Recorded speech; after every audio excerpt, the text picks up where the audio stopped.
Alright gang, so today we have a 19-inch Electrohome G07. The story behind this is that it was completely untouched and never removed from the monitor in 42 years. I was the first person to ever take this off the tube. This came out of the Pac-Man machine at my arcade, and it was sitting there in the machine, untouched. No one removed it in 42 years. The reason I have it here on the bench is because I was walking by the machine one day and noticed the screen was very dark.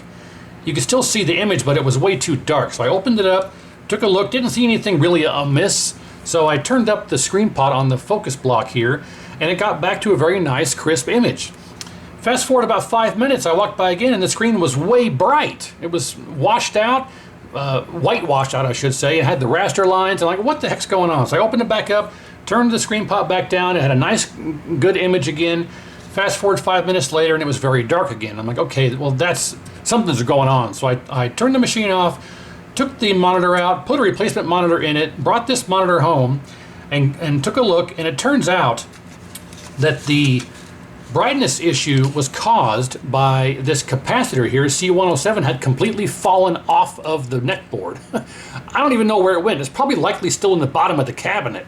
But if you can see here that the cap is completely missing. And that makes total sense because this is part of our G1 circuit for our screen voltage. I think it could be part of the G2 circuit, but I'm not sure. That's why I'm the amateur channel, but this is part of our screen voltage circuit. So that explains why with this being out of circuit, it was affecting other capacitors in the circuit and making the screen go way brighter, way dim. So this is one of the most common failure capacitors on the G07. Whenever you have failing caps on the G07, it's almost always C107 is in bad shape, as well as the other 10 microfarad one right here. These two purplish bluish caps, this one here and the 250 volt 10 microfarad on the neck board, are notorious for being bad. So that was the cause of our screen brightness going up and down. But also, while I was washing this, because this had 42 years of static dirt all over it, it was really bad. In cleaning this, this cap here completely fell off while I was cleaning it. I wasn't even brushing it. I was just giving it a very quick rinse, and as I turned the chassis over, this fell out into the sink. And if we look at the cap here, it's a C412, this cap right there. And if we look at the cap, yeah, it about blew its bottom end out right there. Like it had a bad tie meal or something and just blew its ass out, if you will. So yeah, this cap was falling apart, completely fell off the board entirely. This one here completely fell off the board entirely. So who knows what else we're going to find. So it's time to rebuild this thing. 42 years of sitting in a machine untouched. We're going to rebuild it. I got a cap kit, I got a new filter cap, I got a new horizontal width coil because this one's broken like they all are. The ferrite core is completely gone, so I'm assuming that it was at the top of the throw here and got lost when the top piece got hot and busted off. And this is some thicker plastic, so in the future it really shouldn't be that too big of an issue. If this runs for 42 more years, you know, I probably won't be here. I'll be 86 years old. I doubt I'll make it to 86. But yeah, so with that being said, there is a little trickery here we have to do to free up this ferrite core before we put this in here, because this is pretty much locked in place from the factory. But that's going to be, we'll talk about that later. So we're going to do all this stuff kind of live in real time because there's not that many caps to do. We're going to try and do maybe a little bit more cleanup after we're done here. I'm going to do the cap kit, install these things, not that bad cap, obviously. And then we're going to go through and clean the B+ pot, set our B+, do a little functional testing on this, and verify everything is good. So this was completely working. It just had the brightness fluctuating because of this missing capacitor. So there shouldn't be any issue with this. Now, I do want to talk about, there's two trains of thought on these G07s. When someone installs the cap kit, there's two trains of thought here. Is that one train of thought is that you have to change the flyback whenever you do a cap kit because the caps will alter the way the circuits function and cause the flyback to prematurely fail. I am not on that train of thought. The other train of thought is that you can just leave this flyback in here and just do the cap kit and be fine. Now I say it's two trains of thought, and it's a mixed bag because some people are under the assumption that based off of their observation and what people are saying is that, and their experience, that after they do the cap kit, the factory flyback will last maybe a couple of days and then it'll explode itself. Well, that's not generally my experience, especially because the newer flybacks nowadays are a gamble, and you don't know if they're going to last on you or even work for 5 minutes. So this flyback is working perfectly, so there's no reason to change it. There are some people out there who think that you must change the flyback when you do a cap kit on the G07, because the cap kit refreshing the caps will cause the flyback to prematurely fail. I have not experienced that. That is not anything that I have seen firsthand. I've seen the opposite. I've done caps and changed to flyback, and after a week or two, the flyback will split in half, the brand new one. So I am not going to change this flyback. I am only going to do the cap kit, the reflow, the filter cap, and the horizontal width coil, and that's going to be about it. So yeah, just wanted to put that out there. It's not necessary to change the flyback when you do a cap kit on these, although some people will tell you the opposite. But I am the amateur channel, so, you know, take that with a grain of salt. But if you look here, it's relatively clean. Like I say, I did do a clean on this in the deep sink. It was pretty much filthy, 42 years of static dirt and dust on it. The back side's relatively good shape. And if we look here, you can see the solder joints on that C412. The cap just fell right out. You know, I'll bet you, if anything, we could probably do the same for one of these other caps.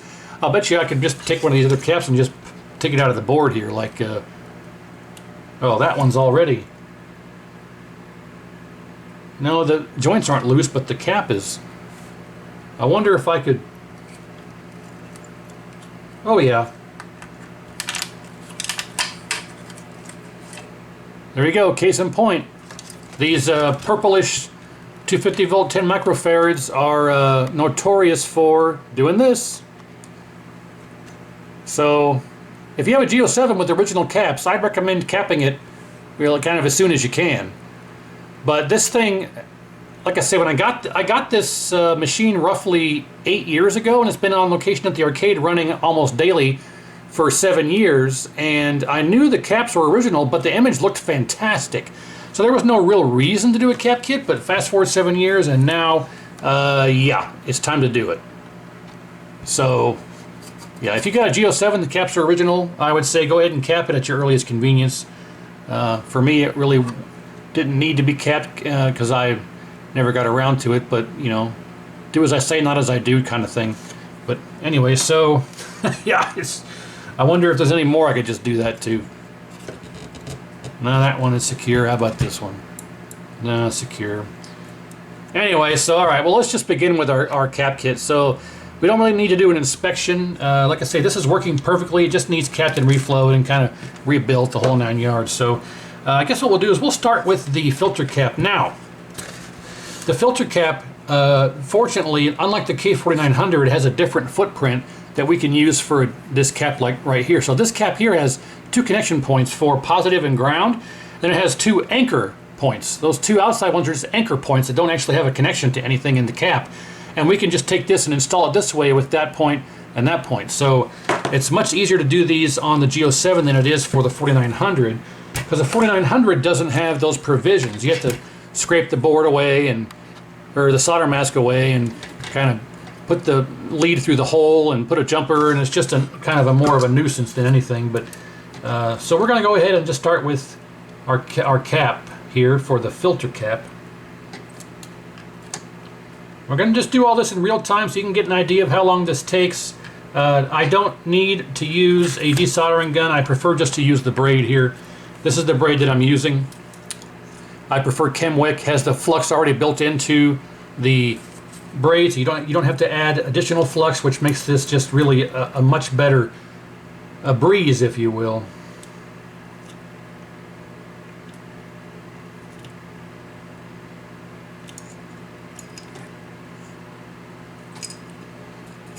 If you want to fast forward to the end, go ahead, but I'm going to do this all in real time so you can get an idea how long this takes, the effort involved, and what really to look for, what to do. So I'm going to rock this cap out. I'm going to reach back here and kind of rock this cap out because everything else is loose.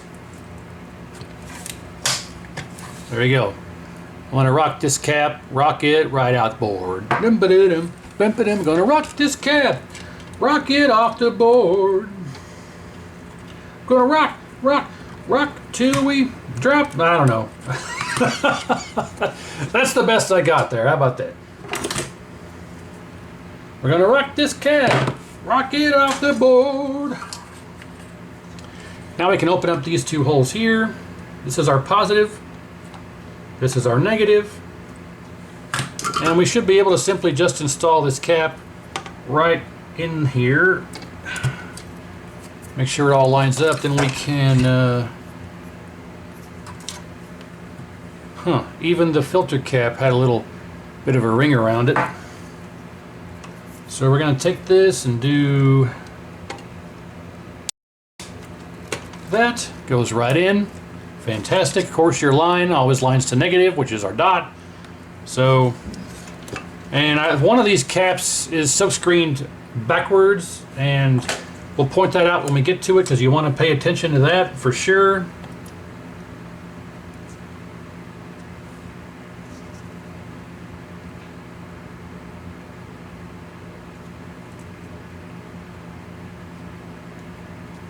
And you don't have to do this, but I'm going to go ahead and just fill these holes back in just because it looks a little bit better. And you don't have to do this. There we go. So, filter cap is changed. That's all you have to do. Alright, the other cap that's silkscreened backwards, I think is this one up here. This one there. I'm going to mark this like I always do on these caps, so I know they've been changed if it's not visibly obvious. I think it's C302. So they have, yeah, so if we look here, the negative lead is facing this way. If we flip this over, they've got that lead marked as positive right here. See the little positive mark? That's actually the negative. So the positive is marked on that leg, which if we flip it over, it's actually in the negative lead. So on this cap, you want to follow the top side and not the bottom side. The silk screen on the bottom side is backwards. So don't put that in the opposite way. You'll be regretting your decisions.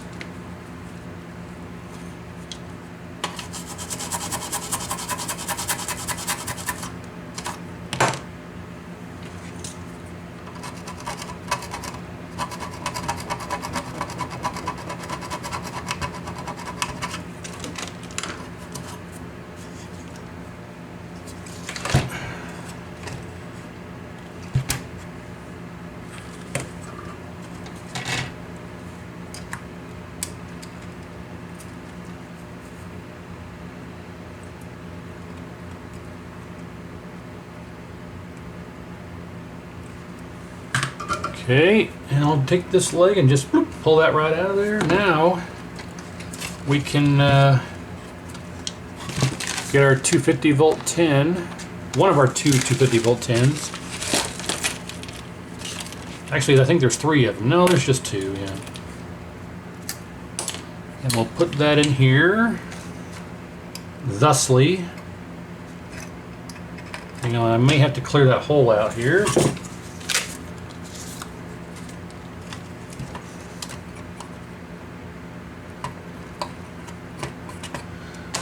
Okay.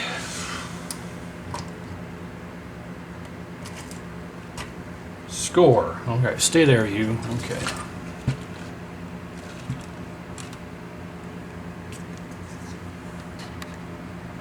So I'm not going to zoom in on all these caps, but just a couple so you can see the solder technique here. Put the iron on the pad, heat it up, let it sit there for a few seconds, introduce the solder, and give it time to flow down through the via and the joint. And you end up with something that looks quite nice, kind of like that. There you go. So that's what you want it to look like. Nice shiny dome, nothing. See this dull joint right there versus these. So, you know, that's what you want. So we'll go through and do an inspection and a reflow after we do our cap kit, because that way we can do everything all at once, clean it up all at once, things like that. So, 2 down.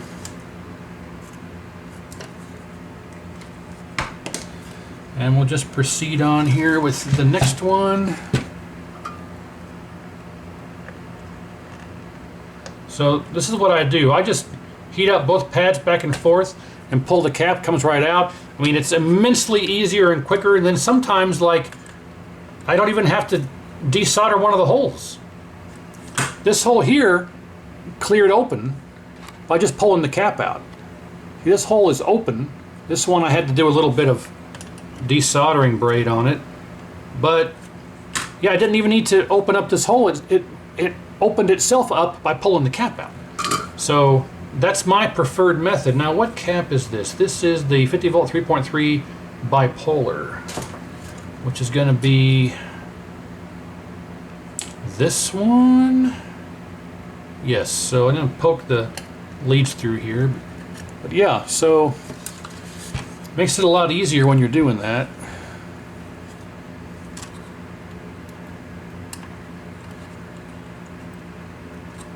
All right.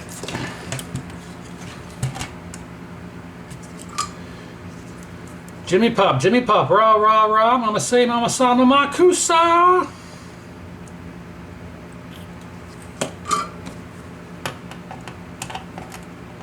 Not sure why that popped in my head, but it did. Okay, so there's that one down.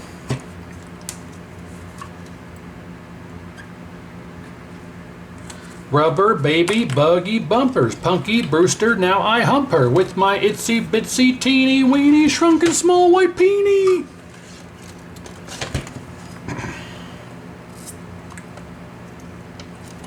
Boom. It's just that easy. So that's what I do. Do these however you feel comfortable, but I like to just heat up the pads back and forth with the iron while I'm pulling on the cap. Comes right out, holes right open up. You don't even need to use a desoldering gun, in my opinion. So you burn through a little bit of this, big deal. It's a lot easier to, well, easier, but it's a lot less of a headache to just buy a new braid than it is to try and clean out a desoldering gun when it jams up on you, when it clogs up. I've gone through 2 of them, and they don't last very long, and I just got frustrated and said, forget it. I'm not using the desoldering gun anymore. So this is a 4.7.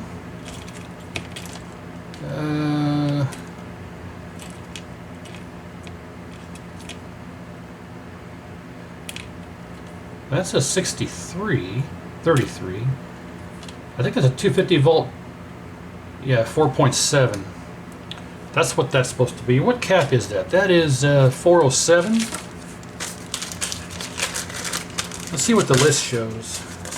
It was hard to read that cap. 407, yeah, 4.7. That's what I thought. All right, so we will install this puppy like so.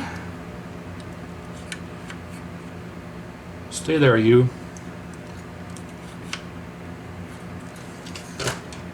All right. Now we will bend the leads a bit so it doesn't fall out on me. Then we will get one leg in, and then I'll push the cap flat. You want the caps to sit flat, so I'm reaching underneath here and I'm pushing the cap flat with my finger, and then once it sits flat, then you can go ahead and finish soldering the other leg, because you don't want the caps to be kind of leaning tower of cap, if you will.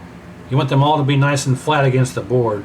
That prevents them from wobbling back and forth and causing the legs to break or come out of the cap, things like that.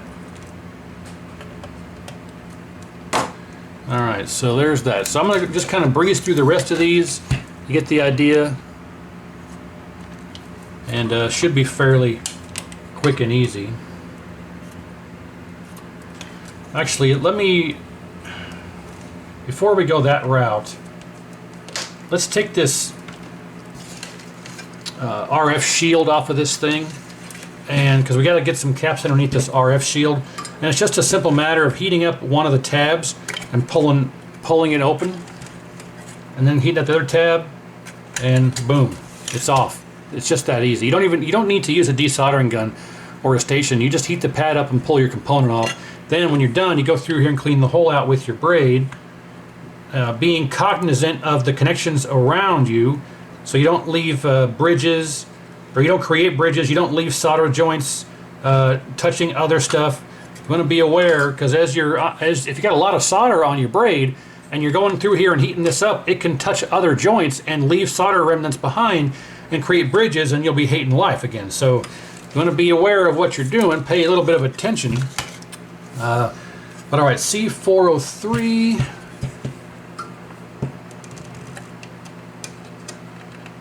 And it's out.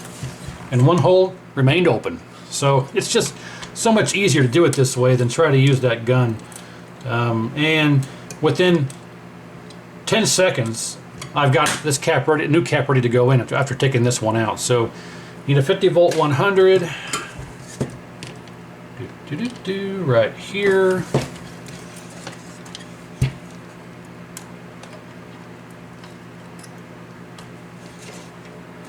Well, I lied.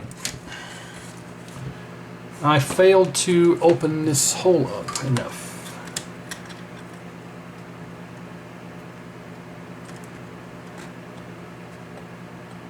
The angle is off, and I should be using my smaller braid, quite honestly, but this will get the job done. There we go. Polarity is correct, and you also want to be aware that you don't break or crush or damage components on your neck board while you're doing this. Be aware of it, because you know when you're setting this on the neck board and flopping this all around, you want to make sure you don't end up with any broken wires, damaged pots, so on and so forth. Be aware of it. And then depending on what chassis you're working on, you can just remove the neck board completely, which nope, there's no easy quick disconnect for this thing. I was like, there's the connector, but nope, you can't take these other wires off, so they're hard soldered in. Alright, so there's that one. Oh, I dropped my flush cuts. Hang on a second. Okay, crisis averted. So, what's next under this shield? This one here, which is C701, and it's out. That quick and easy. And one hole is open. Already ready to go in with a new one. It's so easy. Then there's one right next to it, which would grab at the same time, C506, and boom, it's out. 2 seconds.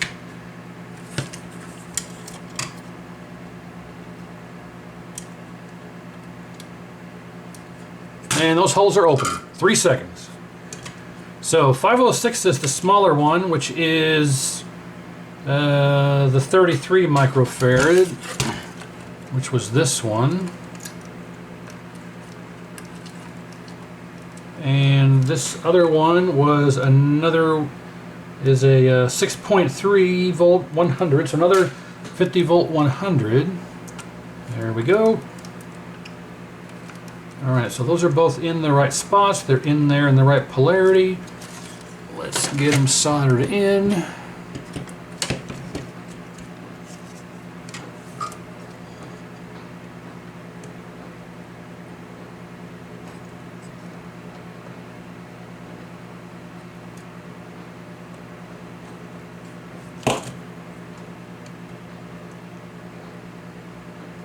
That one kind of fell out a little bit on me.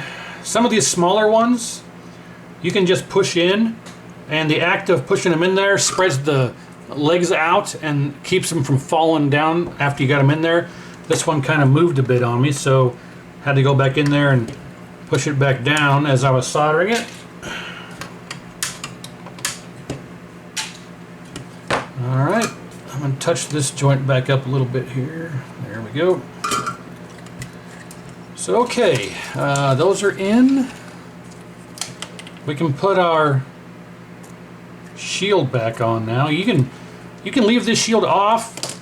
You can put it back on, but it's really supposed to be there for electromagnetic interference. So I'm going to put it back on.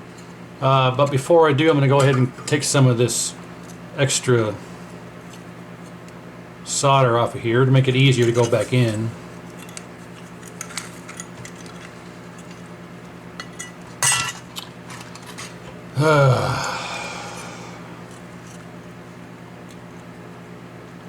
I've got 2 legs from my hips to the ground, and When I move them, they walk around, and when I lift them, they climb the stairs, and when I shave them, they ain't got hairs. I've got to... Blah!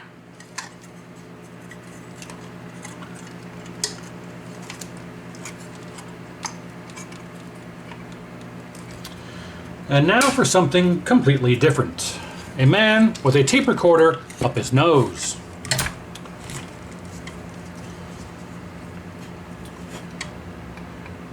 If you understand those references, 1,000 cool points apiece to everybody who knew that what that was from.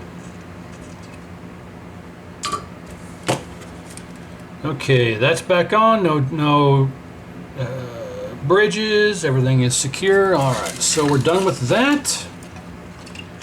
Did I mark those? I think I marked those. Who knows? Okay. All right. Well, now let's go ahead and move on up here to the last two up on the top here.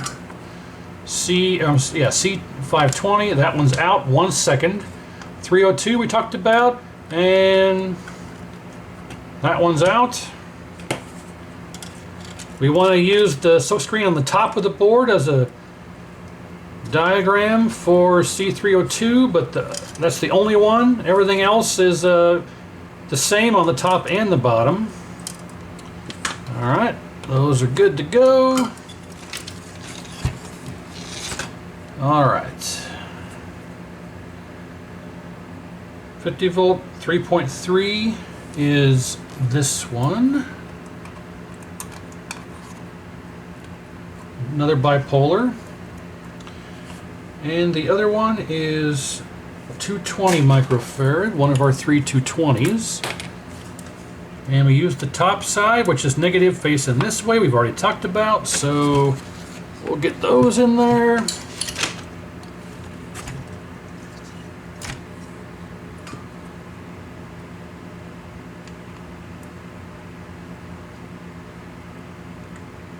My friends call me Nova, as in Casa Nova.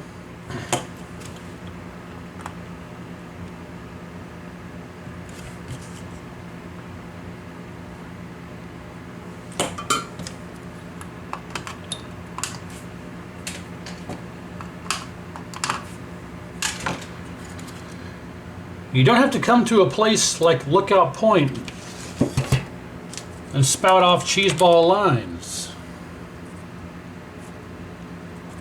All you have to do, what does he say? All you have to do is be nice and listen to what they have to say and shit. I'm working the sensitive angle here, fellas. These vocal jazz girls are hot. This place is an untapped resource.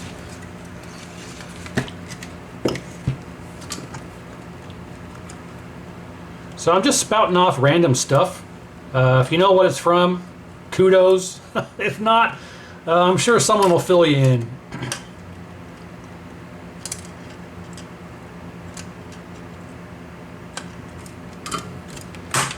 Okay, that one is another 4.7.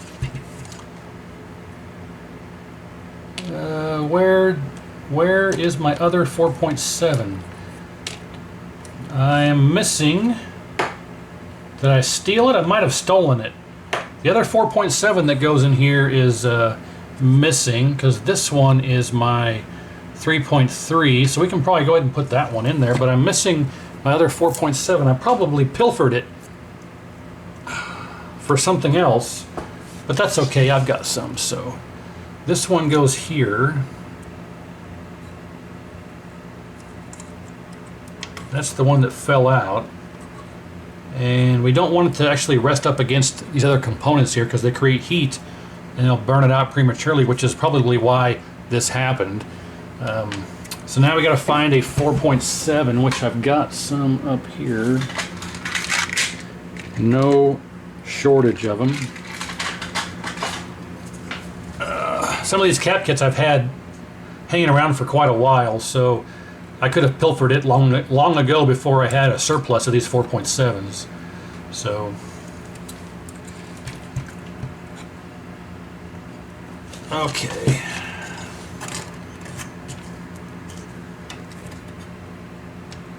This one I'm going to push flat. There we go.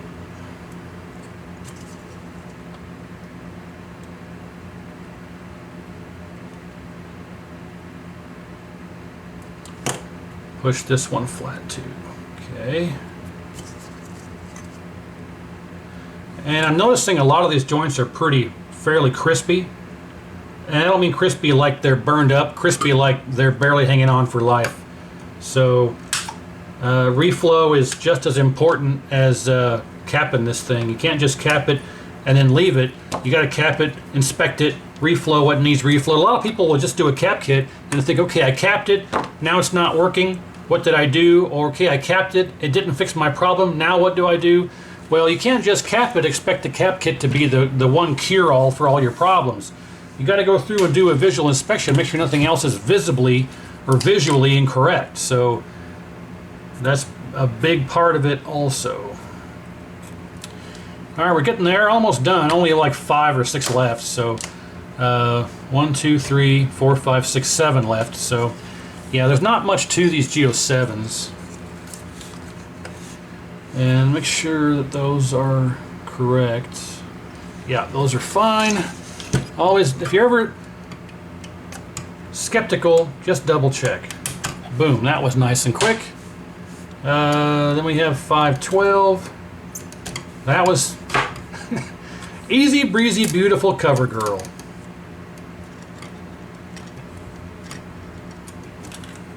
Open these holes up, nice and quick. Man, it's just a breeze when you do it this way. I mean, you can do these cap kits lickety split. Trying to use those desoldering guns, I just think it actually hinders your performance and makes it take twice as long. But we have looks like another casualty, another cap here trying to blow its bottom end out here. The 47 microfarad is, yeah, it's about to blow its bottom end out. So just in the nick of time, we're changing these caps out. All right, so 511 was the 47, right? Yeah, 511 is the 47.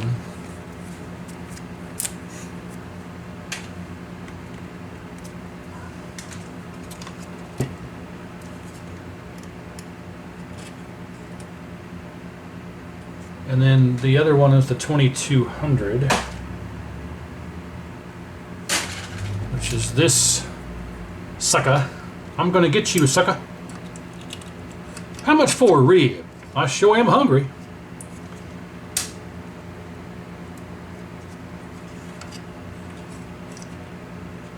You get change for 100?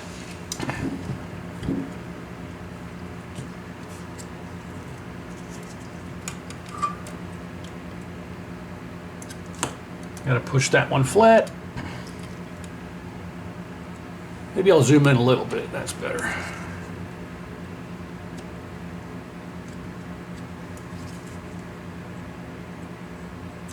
Push this one flat.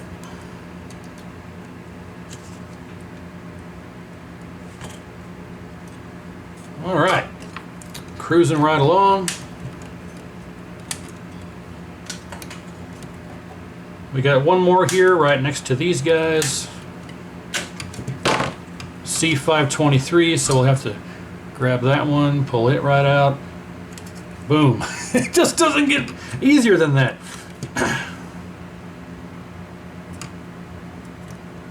There you go. In less than 10 seconds, you're ready. You got this one out, holes cleared, ready for a new one. So this is our 250 volt one, which is right here.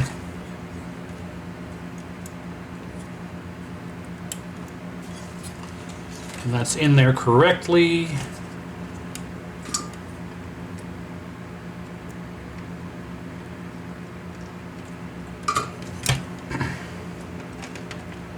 There we go.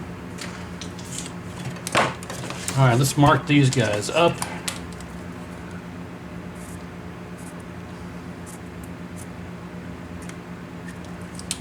Alrighty.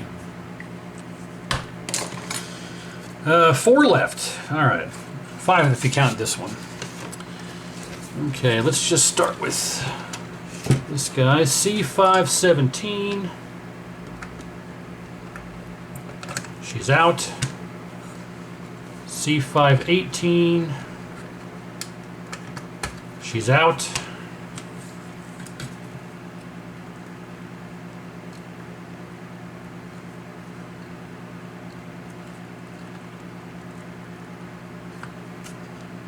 Okay. 518 is another 220. There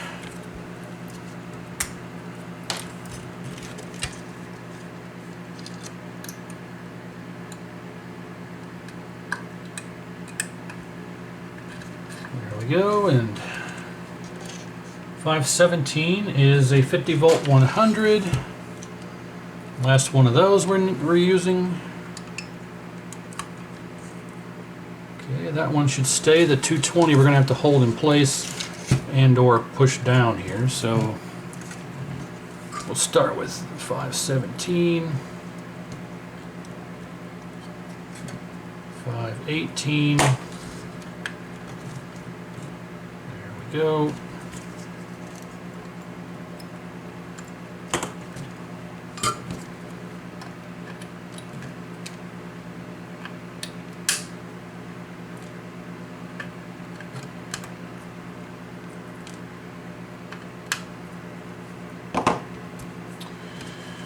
Okay, now we got this little guy here, C504.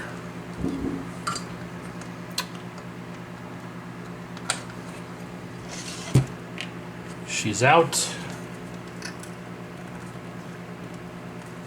She's clear. 50 volt 1 microfarad.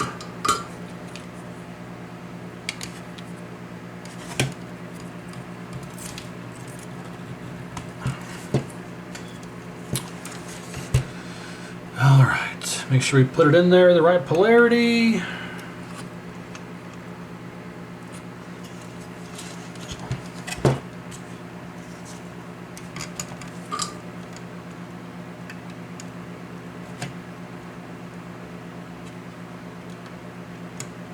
Okay.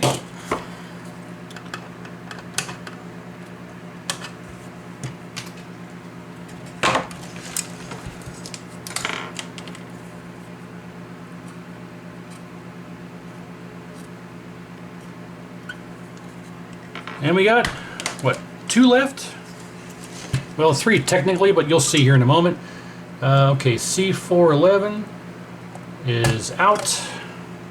That one looks fairly okay.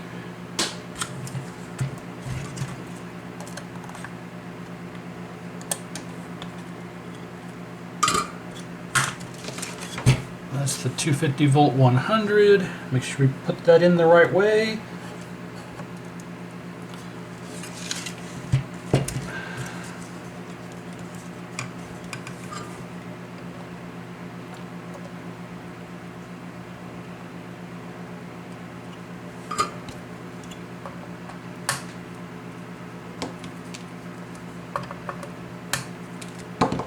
Alright, and that is our second to last cap on the main board. Let's take another look, make sure I didn't forget anything. You guys see any electrolytic caps on here that I forgot to change? I don't think so. Alright, so I think we've got that done. Now let's do our curl mod. So the curl mod fixes the curl on the edge of the screen for the G07. What we do is C501, this guy right here, we take that cap out completely and throw it in the garbage. But you can also save it if you want to, no big deal. But we're going to take this out of here, set it aside, open up the legs, or the holes I should say. Open up the legs sounds kind of naughty. So then we'll take C303 out, which is this guy here. This guy up here comes out, and we transplant it into C501's location.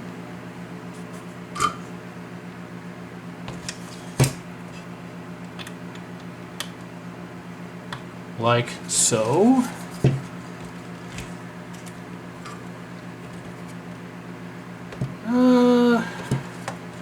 I always lose my bearings when I flip these around like that, but I find it. Okay, so that one is in there. Now we take a 50 volt 22 microfarad, which is included in the cap kit, and if I'm not mistaken, I gotta open up the holes here for that old C303.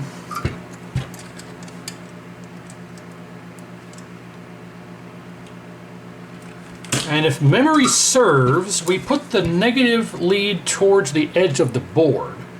So we're going to put this in here like this. And I'm pretty sure the negative lead goes to the edge of the board. It's in the instructions, but like Tim the Toolman Taylor says, real men don't need instructions. Install a 50 volt 22 with the positive lead in the hole closest to the edge of the board. So I was wrong. Positive lead in the hole closest to the edge of the board, so we have to flip this around so negative faces inboard. Positive lead in the hole closest to the edge, which is that way. So there we go. So that curl mod is now complete. And yeah, there are instructions on how to do this with the cap kit, but I've done it so many times, but it's been so long since I've done it, I forgot which way that cap goes in. But okay, so that is done.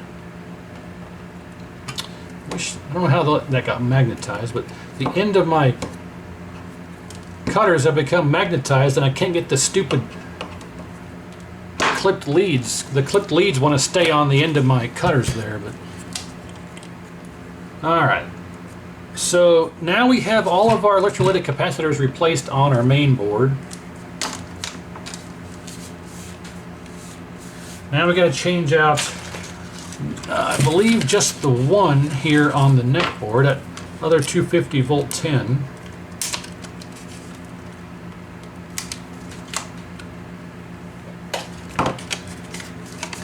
Which we're going to need to desolder these 2 points.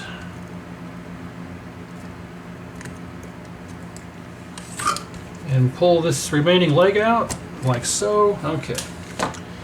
And it's a 250 volt 10, so we need to use that here.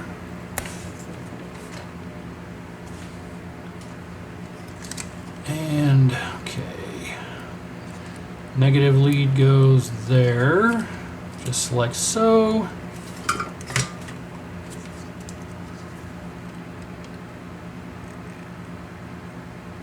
And with that, our cap kit should be done. Quick and painless. Now the question remains is, I got 2 caps left over. I'm trying to think, 50 volt 4.7. Let's see what this says here. C107 neck board. 50 volt 4.7, C408, 50 volt 4.7.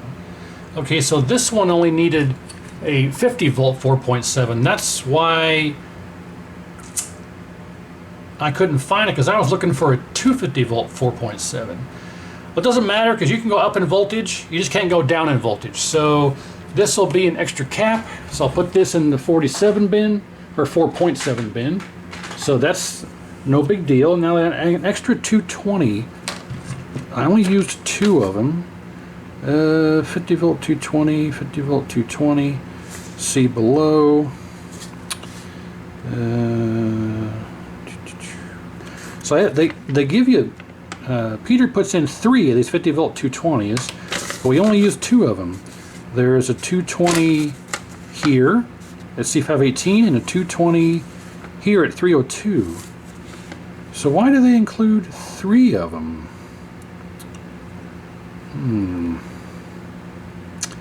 Blah blah blah. Sync mod, 50 volt 22. Remove blah. So I don't know. 50 volt 220. Oh, one is optional for C517. Oh, okay. 50 volt one. Okay, so you can use a 50 volt 100 or a 220 depending on if you have issues, I guess. Well, I never looked at the instructions that closely. I would just always pull the cap off. My mindset on every cap kit I've ever done is I pull the original cap off, I look at the rating, and I put the same rating back in. If the cap kit is different or there's no cap that relates to the one I took out, I just put the correct one back in per the rating that I have on hand. I don't like to put different ones in there because the circuit's designed from the factory to use that rating. If you change that rating, different things can happen, so I tend to put the right ones back in, but I don't really come across issues like that too often. So I have an extra 220 here, so we'll add that back to the inventory. Here it is. All right. So with that being done, now we can change out, throw this away, throw this away. All right, let's get our old width coil out. Then we'll discuss what needs to happen with the new one before we put the new one in. Because you're going to want to do this before you install it. Because the new ones come with the core pretty much welded in place. It's not welded in place, but you can't turn it. It's almost impossible to turn it. So you want to lube it up and get it turning before you put it in the chassis, because it just makes it so much easier than trying to do all that while it's in the board.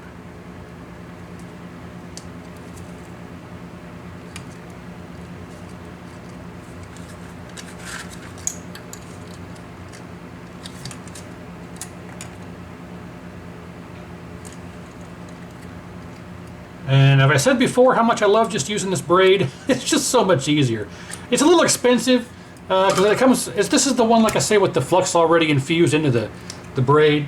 So it's a little bit expensive, but it's worth it in investment in time and effort. So yeah, and this should just kind of come right out of here.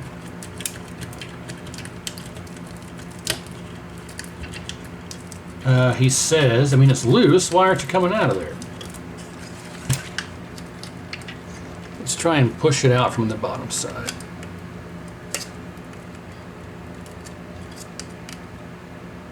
Man, okay, well, if you don't want to do that, then we'll do it this way. There we go. Okay. So our old one is out, and it is pretty much unusable, so even though we pulled a little bit of the coil away, that's fine. So this is going to go right in the garbage. Now our new one. Okay, so the problem is that they put these in from the bottom. They put them in from the bottom, so it's not threaded. The threads inside of here that core threads through like a screw, the threads aren't cut yet. So if you try and adjust this from the top, it is not going to be, it's not going to work out for you. You're going to break it. So you got to remove it from the bottom side, lube up the inside, then put it in from the top side. So we're going to try to do that here. A little bit of advice from me to you. So we got our plastic adjustment tool here. We're going to take this out from the bottom side. See how easy it is from the bottom side? But if we get to a certain point here, like I'll try and put this in here, and it's going to get to about there, and it doesn't turn anymore.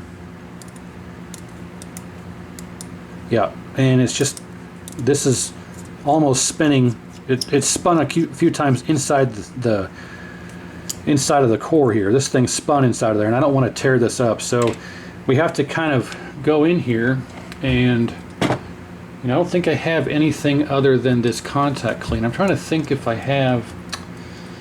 I don't have any lithium grease here. It's at the arcade. I wonder if we can actually just use this contact cleaner here. We gotta cut the threads in here because they're not cut from the factory. They put these things in from the bottom, like I say, so the threads aren't cut. And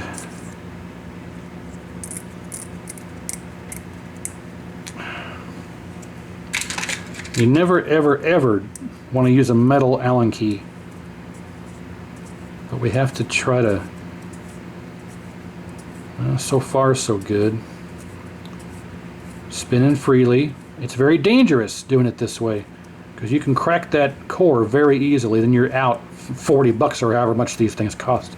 I know they're a little bit expensive, but we're doing well. You know, you have to get it down to at least there, because that's where the core needs to sit. Up here, it's like having the core completely removed. So you want to make sure it goes through its travel, and it's getting down there. Okay, I think we're gonna make it, boys and girls. Yes, see that's down out at the bottom now. So that's what you have to do. If you try to install this without doing this, you will not be able to, if you install this without doing what we just did, you will not be able to draw this up. You will strip it out, break it, what have you. So you must remove this from the bottom, spray something in there to give some type of lubrication, and put it down through from the top on these new width coils, or you will never get this to come up to the top without doing this first. Alright, so we are successful in that venture. So I'm going to go back through one more time from the top side. And it should be smooth sailing. As a matter of fact, I'm going to use the plastic one. Oh yeah, man, that's so much better. Okay, nice. And it's right out. Fantastic. Okay, so we'll leave it roughly there. Okay. There you go. There's your tutorial on how to install the replacement width coils on these G07s. Now we just got to line this up properly. And we got to get rid of this solder that's on these leads already for some reason. I'm not sure if they install these to test them or what, but they come with solder all over the legs already. Oh no, the solder's on the legs because they have to wrap the wire around their leg and then solder it to the leg. That's why there's solder on there, you nincompoop. You lame brain, darn fool idiot.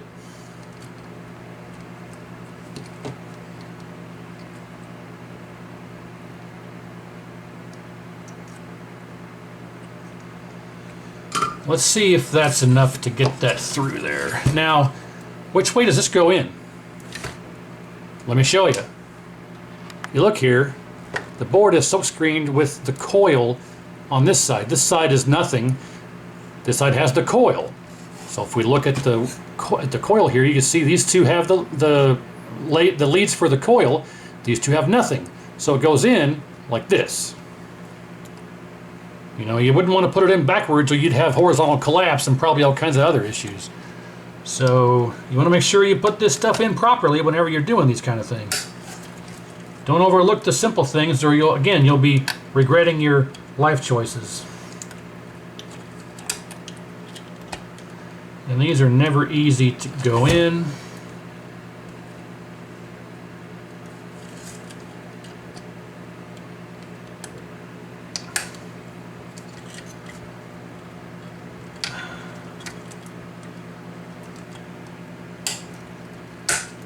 Man, I'm telling you.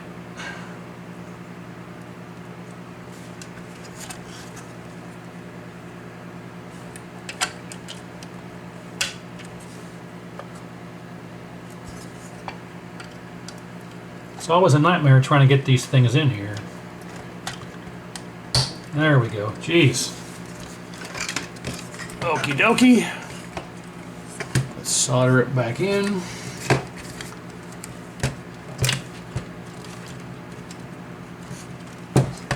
Stay there, you. Okay.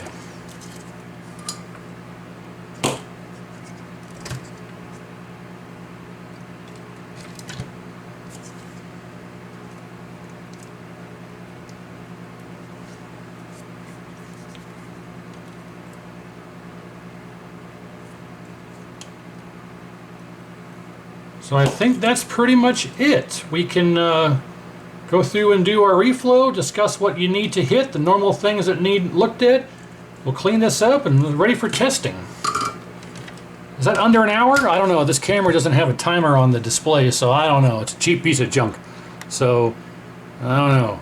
But that's about it. So, what is it that you want to look at when you're doing your reflow? Well, you want to hit all of the interconnects between the main board and neck board. You want to hit your flyback pins, you want to hit your yoke header pins, you want to hit your video input header pins, and anything and everything that you visually look at and see that it looks like a dry joint or might be about to break. Give it a little room to breathe, because it's going to be one step closer to the edge and it's about to break. So for instance, we've got a broken sync pin, broken solder joint on the sync pin. So these are our video input header pins right here. We got red, green, blue, ground, negative and positive sync or composite sync, but that joint there is cracked right there. That one's a little loose. Our red, these are all dry and bad, all of them. So I'm not surprised we didn't have color problems on that display, but you know, things like this R414 right here, that joint is not very good. So just give it a very good visual inspection, hit anything that you think needs resolved, and that's the best advice I could give you. So these header pins here that carry our connector for our RGB to the neck board, you want to go through and just do a cleaning and inspection of anything and everything that looks like it might need reflow. Just spend some time, take a few minutes and look it over, and then hit what needs to be hit. And when you're done, go back through, make sure you didn't miss anything, make sure nothing else that you need to get that you didn't get the first time is good. Make sure you didn't cause any bridges, re-inspect all your work, and you shouldn't have anything to worry about in the future unless something fails just from you know, being 40 plus years old.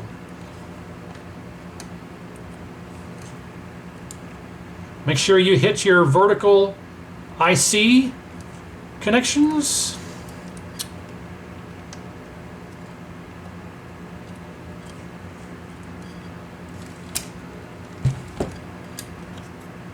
They're not as bad or prone to cracking as they are in the K4900, but you never know. Of course, check your flyback pins. Those all look okay. I'm going to hit that one. Yeah, they all look fine. Just going to hit a couple of these for posterity.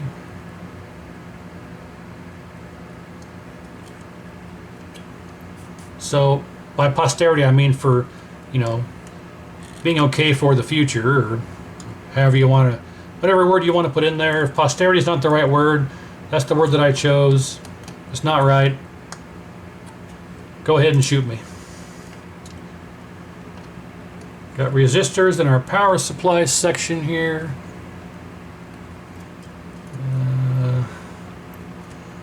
A couple of our rectifier diodes are a bit weak.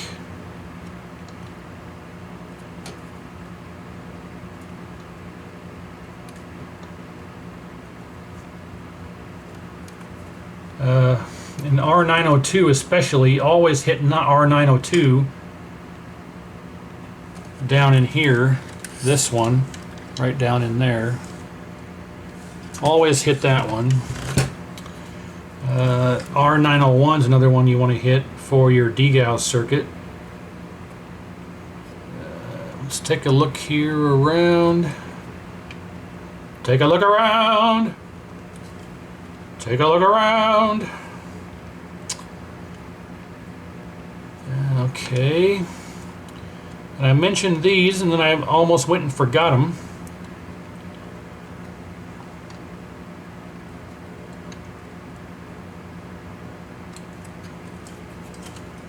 And we got our sync connector,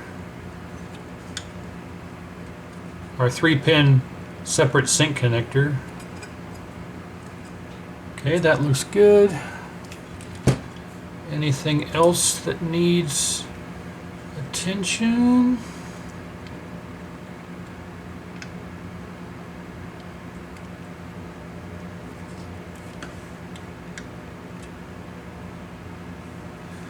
The header pins for the yoke actually look pretty good. They're not really known for cracking or breaking on the G07. The K7000 is about the most notorious, and the D9400 and the D9200 like to burn up the yoke connector, header pins, and the connector. So that's another one you want to always look at if you're working on one of those. But yeah, and every chassis is different. The bottom line here is just give it a look over and reflow anything that you see that needs reflowed, reflow it. It is never going to be a bad decision to reflow something.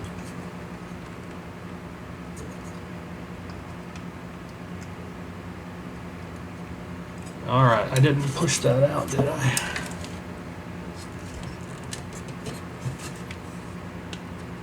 Yeah, okay, I thought I pushed that component out when I hit that solder joint.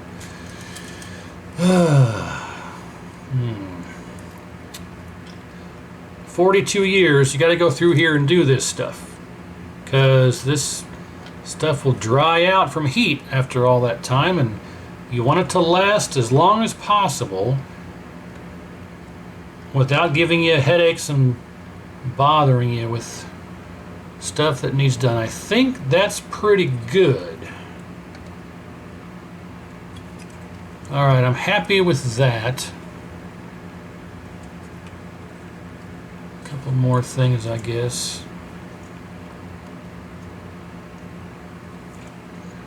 What about FR401? FR401 is always one you want to hit, but that's, yeah, not too bad. It's been a long time since I've worked on one of these, and as I'm going through this, I'm remembering things while I'm doing this. But okay, I think that's going to work.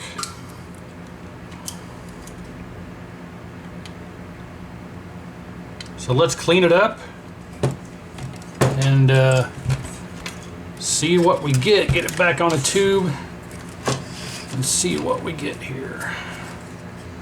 Let's look at the neck board. The socket connections here can be rather troublesome. They all look okay, but I'm going to hit them anyway just to add a little bit more solder to it to beef up the joint.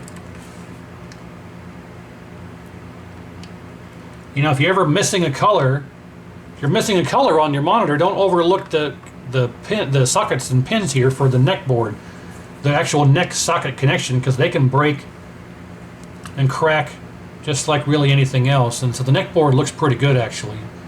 So ground connection's good. Ground connection here is good. I want to beef that one up a little bit because they like to break sometimes. Alright, so I think that's it. Toss all this, these remnants here, put this away, and put this away. Military taught me to clean up as I go. For the most part, I try and do that. So we need to put our neck board protector back on.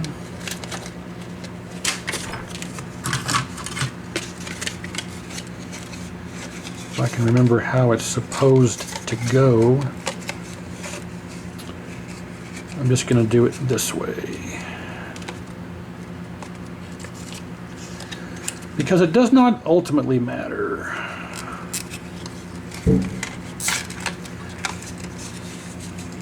You may hear some explosions outside because it's the 4th of July.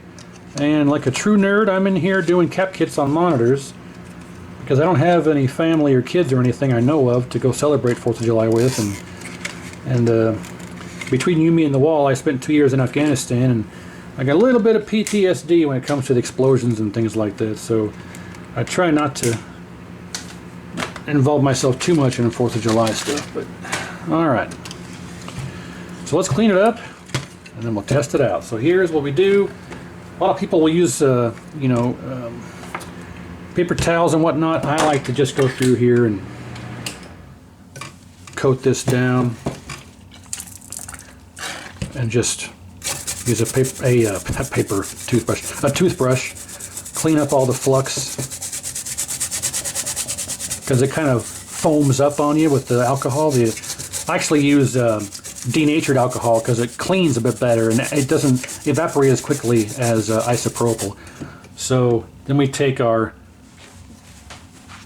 rag here, wipe off our brush, and then go through and just kind of clean all this up. And that's looking minty fresh. M-I-N-T-Y, minty fresh. At least on that side anyway. So now we can do the same thing over here. Yeah, it's not even dark yet. It's only 8 o'clock. It's still got like an hour and a half before it gets dark enough, and they're out there lighting off fireworks while the sun's still up. But, you know, kids, and they want to fire them off, and, you know, kids are impatient, so, yeah. They're enjoying it. Doesn't bother me too much. If I'm not expecting it. Yeah, I can get a little jumpy.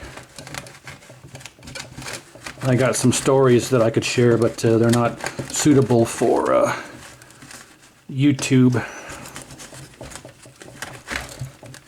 So we'll give this one more little. Alright, well there you go. Clean enough for the type of girls we date, as they say. So now, clean up our leftovers here from the bottle dripping out, and there you have it. One freshly rebuilt, cleaned up, ready for testing G07. And a lot of this leaked through underneath my filter cap. Not that it's the end of the world, but we can spray some of this on here. That'll evaporate it off pretty quick. Alright, turn this back on, and actually, while we're doing this, I'm going to spray this B+ pot here with this electro contact cleaner and wipe this pot back and forth. It's a good idea to exercise these B+ pots because they sit in one spot. It's basically it's a variable resistor, and they sit in one spot for 40+ years. They can cause flickering and bad connections and fuses to pop, so it's better to clean these while you got this out. We'll set this to maximum and take it back to about 90%. That's going to be somewhere around our 120 B+. We want to have this set to, and this stuff evaporates even quicker than our alcohol. So there you have it, one squeaky clean, ready to go, ready to test, rebuilt Electrohome G07. So now let's grab our tube and put this on a tube and give it a video signal and see what we got. Alright, so we're on the tube, all hooked up, ready to go. We got our anode, neck, yoke, ground. There's no remote. We got our power, video all hooked up, ready to go. So before I actually turn this on, I do want to mention the G07 is a little bit of a picky sumbitch because it requires sync on pins 2 and 3. So you got your RGB and ground, and the sync connection, you have to jumper the sync over to the middle pin, because otherwise it will not sync if you just put the sync on pin 3 like a regular JAMA connection for, you know, K4900, 4600s, K7000, and every other chassis ever made. The G07 likes to have it on pins 2 and 3 for standard regular composite sync JAMA. So I want to point that out there. So I am going to flip this around here real quick. Gotta do that. Alright, so now we can turn this around. And I got a trusty old Mortal Kombat 1 PCB here that I use for testing for just these purposes. So let's turn it on, see if I did anything, if something explodes, if I got something backwards, if the flyback cracks in half immediately, I don't know. But let's find out here. 1, 2, 3. Okay, it comes on. And what do we get here? Anything? Nothing yet. Turn up our brightness. Ah, there we go. Okay. Hey, we got to adjust our vertical hold here. I get in there and adjust that vertical hold. Oh, hang on, hang on. There we go, locked on. Well, this this looks terrible. I gotta adjust. So this chassis was set for a different tube, so I gotta go through here and adjust colors and stuff. So let me get you on the tripod here off the handheld, and we'll go through and adjust all the color pots on the neck board, and then adjust our B+. So again, for B+, we connect to this wire here on our resistor and just go to ground, and then you adjust that pot right there as needed. So we'll get the B+ adjusted here, but let me get the camera on the tripod and we'll go through and do all that real quick. Alright, so here we go. B+, we want to be 120 volts DC, so I'm going to hook up our meter here. We're going to put our negative lead on ground, just anywhere on the frame. Positive lead, like I say, goes to that lead on the B+ resistor, and I'm just going to see how close I was by ballparking it. Well, somewhat close, 123.7. So we need to adjust this to 120, and I don't think I'm going to be able to put this in frame here. Maybe, I don't know. I'm going to have to probably just do it here, and I think we turn it up to go down, if I recall correctly. I can't even find my flipping screwdriver to be able to adjust it. Well, hang on, I gotta go hunting for my screwdriver to adjust this. Alright, I found it. Crisis averted. Okay, I don't want to adjust it with power on, so I'm going to turn this off, and I'm going to adjust this I'm going to adjust it clockwise, which would be turning it up. Actually, no, I'm sorry. I'm going to turn it counterclockwise just a little bit, which would be turning it down. So I work on so many of these, I get confused on some of these. So on this one, we'll turn it counterclockwise just a little bit, about, I'd say maybe, 1/10 of a turn. There we go. Now let's turn this back on and see where we're at. 121. Okay, back off. Clockwise, counterclockwise, one little bit more, roughly there. And let's see what it is now. 120.6. We're going to call that good. Okay, B+ is set. Now it's going to come down to adjusting colors, because we are way too blue for this tube. We also need to adjust our focus a bit. Oh, dang, that looks good. That is crisp. I don't know if you can even tell, but no, in person, that is crisp. No, it's not even focusing very well on that. That's a bit better. But in person, man, this looks good. I just got to get the colors adjusted, and we are going to be in business. So, at least for this tube, every tube is different. So we're way too blue. Actually, are we missing a color? No, they're all there. It's just way too blue.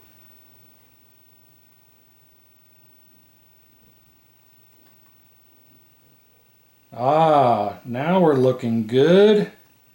Turn our brightness down a little bit. Still a bit too blue, but I think our brightness is too high. Turn our blue down a little bit. Well, look at that. Sorry for the... Obviously you can see there was a little bit of Tron screen burn in there, but this looks so much better in person. I don't know how the camera's picking it up. I'm looking at it through the viewfinder. I don't know how it's going to turn out on the actual video, but in person, that's pretty much dead on perfect as far as colors. So now if we need to adjust our horizontal position and shift it over this way, which we'll have to adjust the jumper here for our horizontal centering.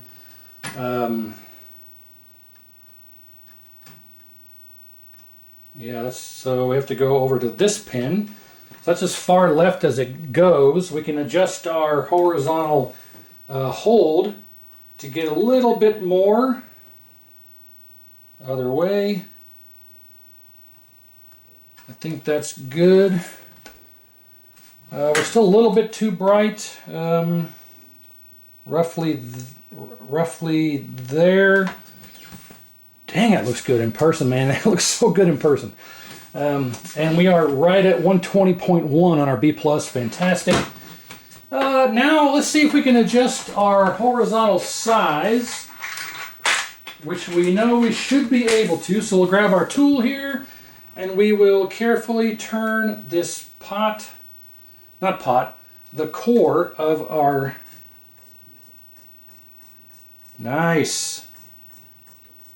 Let's get a visual representation here. Let's go into the menu and we'll go down here to monitor patterns. Oh, hang on. And we'll go to crosshatch pattern. Oh man, it's already too much.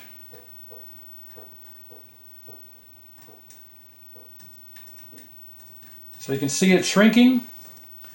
There's our red line. We'll go back to roughly here. Now I want to adjust a little bit more for our H. You can adjust H position by adjusting your horizontal hold. And, well, boys and girls, look at that. That is, oh man, you can't ask for much of a better result than that. That is spectacular. Okay, now we can exit out of here. There's no, obviously you saw no curl, so our curl mod is good. Exit menu. And da-da-da. That looks so freaking good, man. All right, well, there you have it. A complete G07 overhaul. Everything that you need to look at, do, perform. You saw how it goes. So hopefully you learned something. Got more on the way, obviously. Sorry for the lack of videos here over the last couple of months. I have been renovating the house and trying to get games fixed at the arcade, and it's just been a nightmare. So getting back into the swing of things here, and this might be one of the best looking G07s that I've ever seen in person. It's amazing. Even with that Tron screen burn in it, this tube looks so freaking good. I can't wait to get this into the editing and see how it looks in the editing. But man, okay. Again, that being said, thanks very much. Stay tuned for more. Lots on the way, and we'll see you next time.